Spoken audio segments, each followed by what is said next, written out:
Hi, my name is Gideon. I'm also known as Gideon Slight. Welcome to my studio, and I'm your creatively fit coach. So join me now.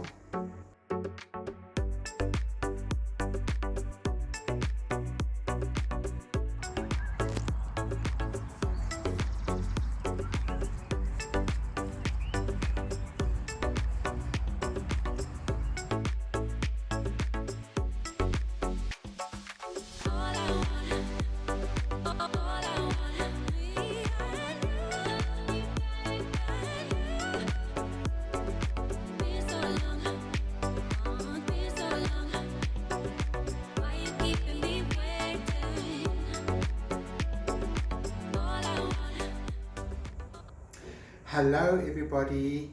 This is episode 4 of our 52 weeks of creative heart prompts. And I'm so excited to be sharing with you guys today as we explore another element of design.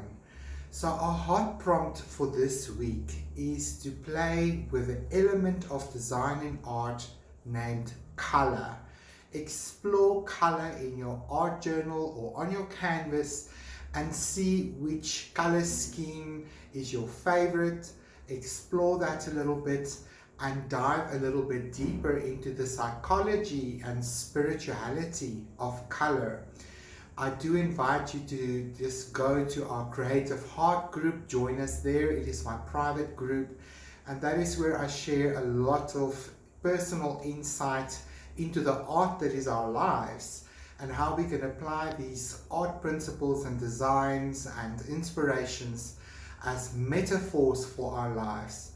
So I might touch on some of that during today's exercise, but join me now on my table in the studio as I explore my favorite color palette in my art journal, and I demonstrate how you can use a limited color palette, and by adding white, gray and black to your color scheme, you really have an infinite amount of color choices that you can make that could make your art exercise for this week very exciting.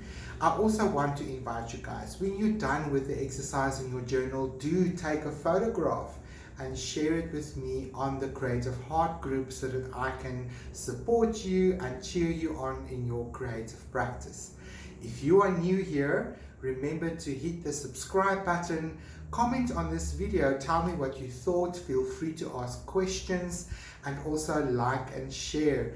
This really helps me to grow my audience so that I can reach more people with this valuable information and really get people out there to become creative, have a creative practice, and develop and explore this amazing means of personal development. So I'm really excited to share today's episode with you. So check it out, and I'm loving to interact with you in our group. So I'll speak to you guys real soon.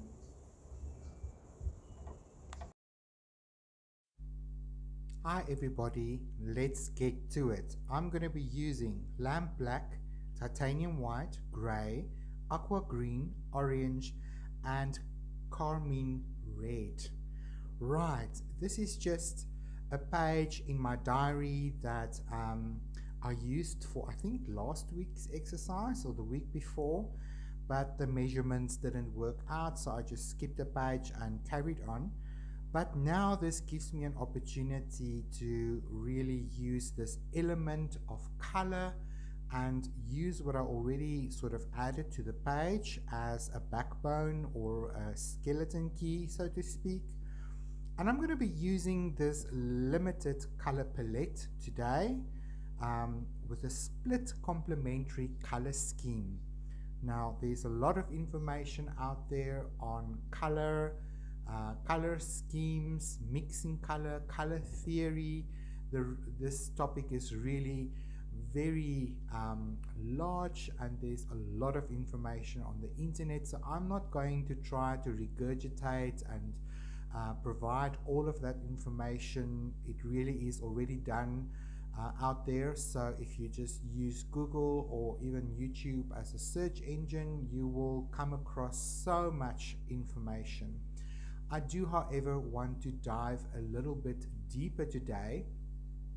I discussed this with my group members on the Creative Heart before, and that was just so powerful that I felt I wanted to share it with you guys here on YouTube as well, because it's a new way, or a different way rather, of looking at color that could really help you in the art that is your life.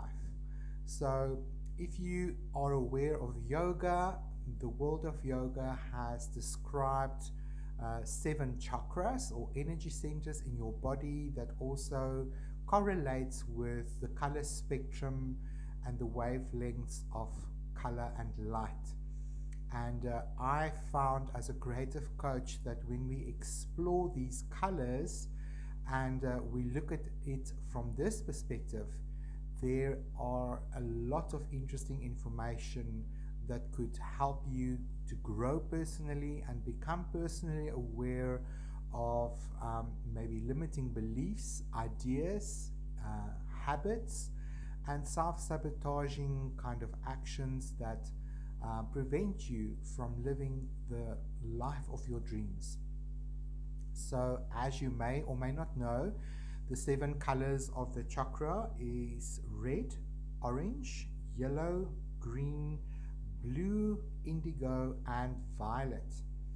And we explore these colors because there's a lot of metaphysical information that is locked up with each of these colors. So before we start, I want you to make note of your favorite colors, list them first, and then your neutral colors, the colors that you don't particularly love or hate, you don't mind them.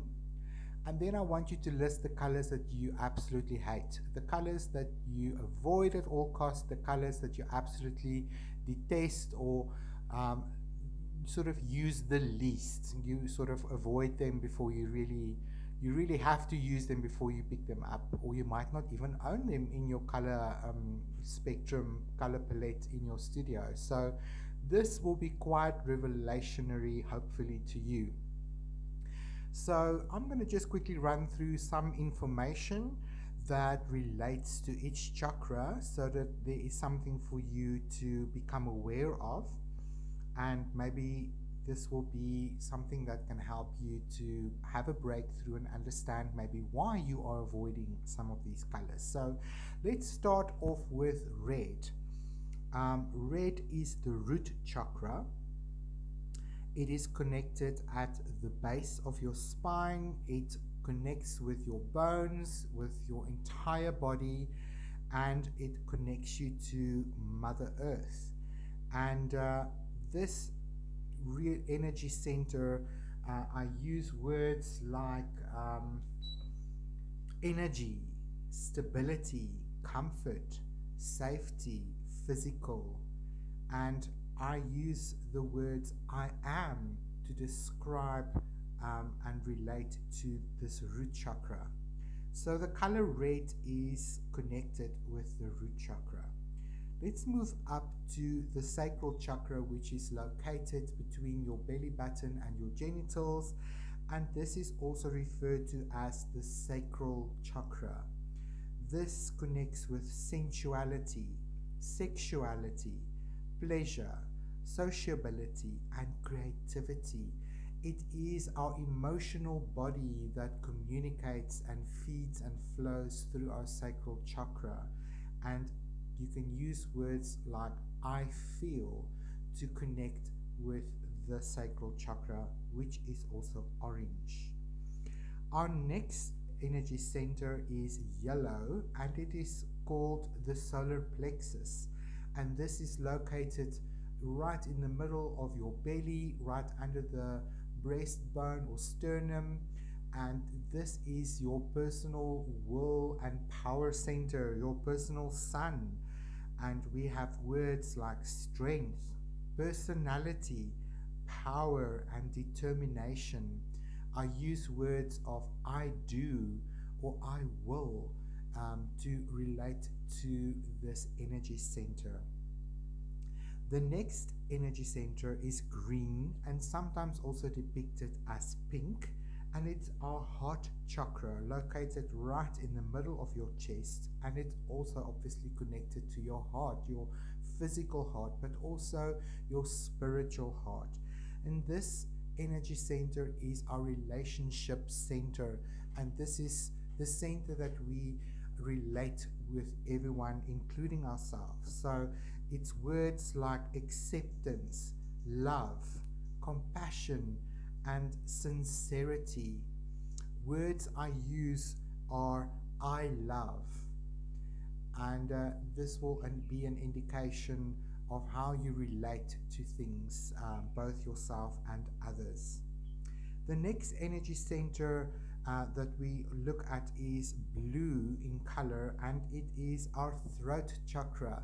And this connects with your vocal cords, your esophagus, your mouth, your teeth, your tongue, this entire area of your body that you use to communicate. It also is connected with your ears, what you are hearing. So this vibrational energy center is so powerful because we use words to manifest our reality. Um, there is words like vision, communication, expression, creativity, and inspiration. And I use the words I talk or I speak to connect with the throat chakra. The next chakra that I want to look at is our third eye or brow chakra, and this is literally connected with your eyes and the forehead. And this is indigo in color, very dark blue, and I use words like vision, intuition, lucidity, meditation, trust, mind, imagination, and the words I see. So this is a powerful center where we connect with our intuition and our mental realm. The last chakra in the classic chakra system is the crown chakra. It's literally located on top of your head, and the words that we relate to this is knowledge, consciousness, fulfillment, spirituality. And I use the word I understand, and this is where we get our wisdom from. And the color that associates with this energy center is violet and white. So it's really interesting to see you've literally moved the entire color spectrum of white light, and Isaac Newton that revealed through a prism how light is broken up in this beautiful spectrum of light that we see when we see a beautiful rainbow. Right, so now I want you to look at that list of yours again where you numbered your or listed your favorite colors, the colors that you feel neutral about, and then all the colors that you feel some aversion to. You don't like this color, it's not your favorite, you actually try to avoid using it in your art at all. So these are the colors that I really want to focus on because this is where the treasure lies. So I always talk about the dark cave of our soul to my coaching clients because this is where the treasure lies. You know, those caves that we try to avoid. It's scary, it's dark, we don't know what's hidden in there. And this really speaks metaphorically of our subconscious mind, our subconscious world, the things that's just lurking under the water that we're not always aware of. And there is so much of our programming in our behavior, in our habits, in our attitudes, in our emotions that is locked up in the subconscious mind because it's become subliminal programming that we sort of received when we were growing up. So we don't think about these things every day anymore. It's like autopilot. Once you've learned how to sort of ride a bike, you don't think about it, you just do it. And these are the habits and patterns that is sometimes not supportive and not producing, you know, the positive energy that we need in order to fulfill our goals. So it's really, really helpful to do our shadow work and to become aware of these, can I say, dark caves that we tend to avoid to shine the light in. So I want you to invite you to look at these colors that you avoid, or these colors that you detest or don't like, because locked up in there is a pointer to the chakras where you might have a blockage. You might be holding on to some trauma, some unconscious, unhelpful habits or patterns of behavior that you tend to avoid and want to take ownership of. And the very first thing that I always suggest is, when we sit with these dark caves and we shine some light in them, we discover the treasures that they hold. And once we start working with awareness and we realize, oh, okay, let's talk about, or let's use as an example, the color yellow. It's a color that you don't like, you don't avoid working with it, it's not your favorite, there's all kinds of negative feelings that come up with this color, so you just don't work with it at all. So if we look at that yellow color, and like I described, it's your solar plexus, it's your personal will center, it could indicate, for example, that you're not really knowing yourself all that well. This is your personal power center, so it really connects with your personal will. What is it that you want? Understanding your life purpose, understanding what it is that you find meaningful and purposeful in life. And once you have clarity on that, you will find that other people's opinions and demands on you don't make such a massive impact on you. Because if yellow is one of the colors that you avoid, and this is maybe one of the energy centers that you struggle with in your body, your relationships, your work relationships, your entire sort of existence on an earthly plane could be affected by feelings like life is happening to you and people are trying to dominate you, people are trying to force you to do what they want to do. And it could just simply mean that you're not very clear on what it is that you want. And therefore, things like personal boundaries, saying no, becomes really difficult for you. So this all relates to color. Isn't that amazing? Isn't that fascinating? So look at your list and see the colors that you avoid, and try and spend some time looking at this color. Maybe deliberately work with these colors in your art journal and see how it can empower you. See what feelings come up for you. See what thoughts come up for you. See what memories are triggered for you when you deliberately work with colors that you don't like. And then from a color or art perspective, maybe see if you mix a different tone or shade of your or tint of your color that you don't like. If you find a shade or hue that you do relate to, that you do find a little bit more comforting or easier to relate to, because sometimes it's just too bright. So tone it down, make it lighter, make it darker, and see how you feel about that color then in your art, and find a creative way to incorporate it into your art, because it will really change your art when you begin to use colors that you don't necessarily enjoy working with because they're not your favorite. And I found as a coach and also in my personal journey that when I started deliberately working with color that I didn't like, and I started to do the shadow work, then my relationship to that color began to improve, and I started to use that color more in my art. So that is really, I feel, a very empowering way to look at these art exercises and how it can affect your life in a positive manner. So if you find this interesting, then do reach out to me, send me a private message. I can offer you a clarity session via my Google Meets, and we can explore some of these color theory and interesting understandings of color with each other that could hopefully empower you either to use it in your art more, but also more importantly in the art that is your life. I do enjoy looking at all these art principles and theories from a metaphysical point of view, and to see how this metaphorically could relate to the art that is our lives. I find that very empowering. So hopefully this is a fresh perspective on the element of color and how that relates to your life. So I'm just going to continue to play here with all of these shades and tones and tints of my color scheme for today, and let's see what I create on this page. So do add a comment to this video. I would love to hear what you think and discovered in watching this video, and I'll talk to you guys real soon.